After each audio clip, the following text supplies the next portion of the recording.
Hey there, I'm Jared, and this is my soft review of Storror Parkour Pro / a comparison video between Assassin's Creed Unity and SPP. I say soft review for two different reasons.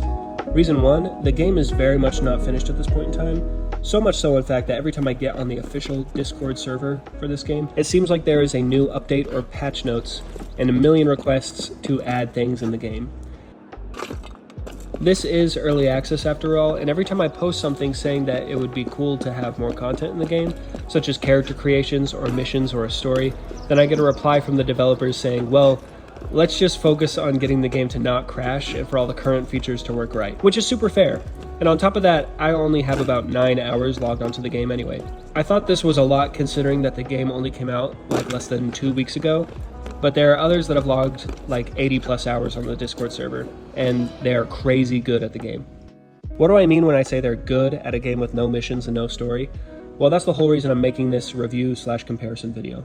I want to talk about my experience with the game as someone who pre-ordered it, loves watching Storror YouTube videos, and has practiced parkour for over 10 years. I want to compare it to what is, in my opinion, the gold standard of parkour in a video game, and let you know, is Storror Parkour Pro worth buying? Let's get into it.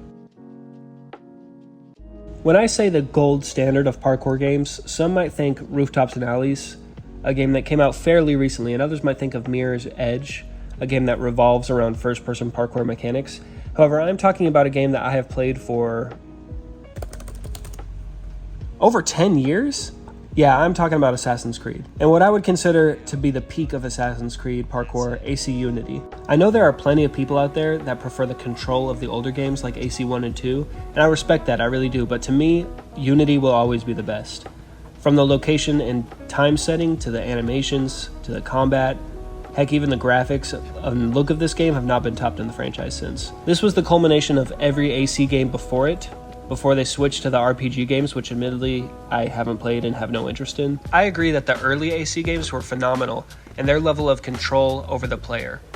And this touches on the main point I want to make with this comparison: how the AC games make a trade-off between player control and smoothness. I was playing AC when I was like 9 years old. In the early AC games, you have absolute control over Altair and Ezio. You can run up a wall, cancel the animation, and decide to leap off the wall in any direction you want. You can stride with extreme precision over beams, and at any point in your parkour runs, if you decide you don't want to commit to a jump, you can do something else with a button press. This level of control came at a bit of a cost, a loss of smoothness in the animations. Because each action the character committed to was its own individual thing, they didn't connect seamlessly. Look at how Ezio runs in this game across beams. Each animation is identical and resets after each jump, making the animations look super jerky. To me, AC has always been about the parkour.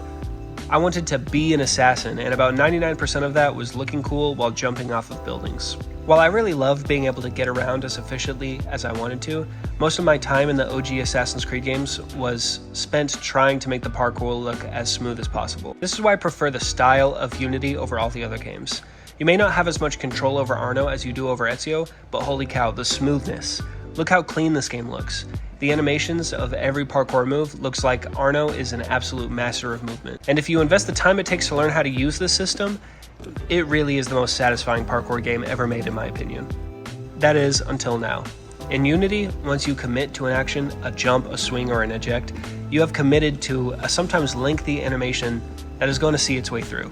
As soon as you hit the jump button, the game decides where you're going to land, what type of animation it's going to play, and that determines how long it's going to take. The best the parkour gets in Unity is when Arno actually decides to jump where you want him to. Half the time Arno picks a target that is nowhere near where you intended your destination to be. Sometimes he defies all known laws of physics and can leap across a 20-yard gap.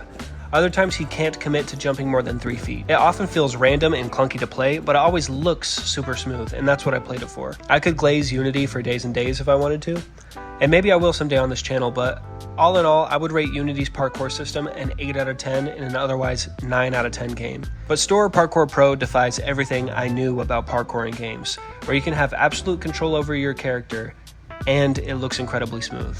The smoothness is obvious. I mean, the game is built for one thing: aesthetics.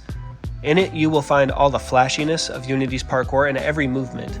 The amount of detail they put into these moves is top of the line. The professional parkourists at Storror actually did a lot of the movements for their characters, so you know it's realistic as well. You can actually watch them performing the motion capture for each move in the game on Storror's YouTube channel, and I will put a link for that video in the description. Storror's game breaks free of the Assassin's Creed trade-off. It achieves this by adding another dimension to the equation, and I'll draw it out here. One sec.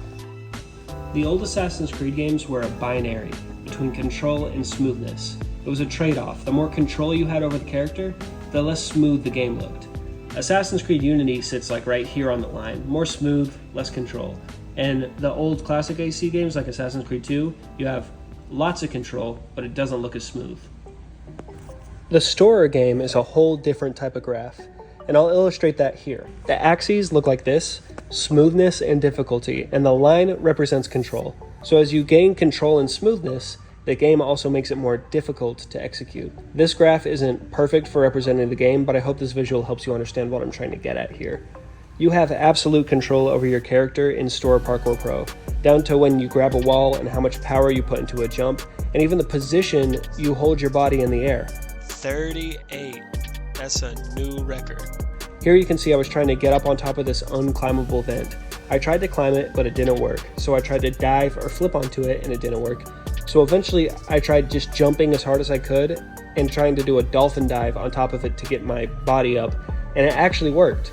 I can't think of another game where you can do something like that, other than like GTA when you had to jump and ragdoll and hope for the best. This was an action that I had complete control over my character to make him do.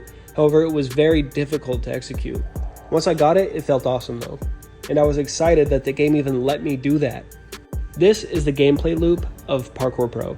You think of something to try that will complete a challenge, save a few seconds on a time trial, or look fun and cool, and then you continually try to execute it until you get it perfect. This is what the process of doing parkour feels like in real life, and I'm certain that that is what they were going for with this game. When you go to a parkour meet, that is what it feels like.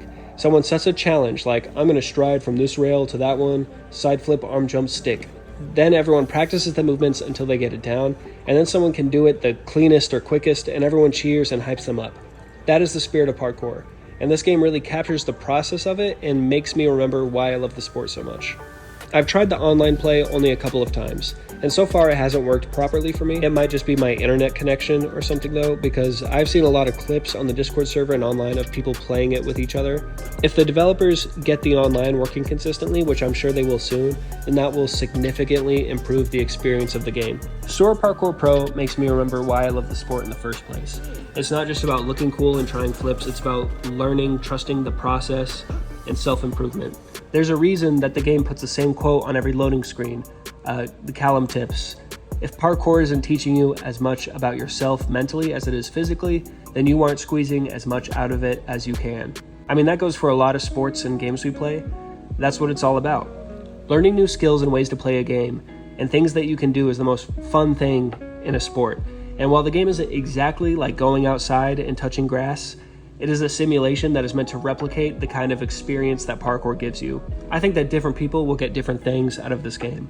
It is best if you are someone who does parkour in real life, and you can definitely get the most out of it if you join the Storror Parkour Pro Discord server and try to make some friends to play the game with. I sometimes just pop in there and chat with other people playing the game, and we share screen and set challenges for each other. It's pretty fun. As far as the game goes, it is unfinished. There is no dancing around that, but it certainly has potential to be something great. The ideal scenario for this game would be if they continue to keep updating it, and I would love to see it go in a direction like Tony Hawk's Pro Skater or Skate 3, or even the WWE games. It could be a game that allows you to create a character, start a career, do races and challenges, and have a story mode of becoming a parkour pro. Those games were super fun for me on the PS2 and PS3 when I was a kid. I loved making my own character and making them compete with the stars of the sport, and that's what this game could turn into if they keep updating it. As it is right now, the parkour mechanics are the best I've ever seen. They get a 10 out of 10. The content so far, it only gets like a 6.5 out of 10, but obviously I expect this to improve as they release more content for the game. If this is all that the game is, it's still good because of the look and feel and current content in the game, but I will be disappointed if this is all the content in the game. I hope they add more missions, time trials, and challenges at least. And the look of the game is an 8 out of 10. It looks great on my computer with high graphics settings, but there are a lot of visual bugs, like when the cloth sims on your character glitch out or your whole torso disappears. But overall, I would definitely recommend this game. If you like messing around in Assassin's Creed and doing parkour lines, then this game was made for you. And if you like doing parkour in real life, I would recommend trying it at least. That's it.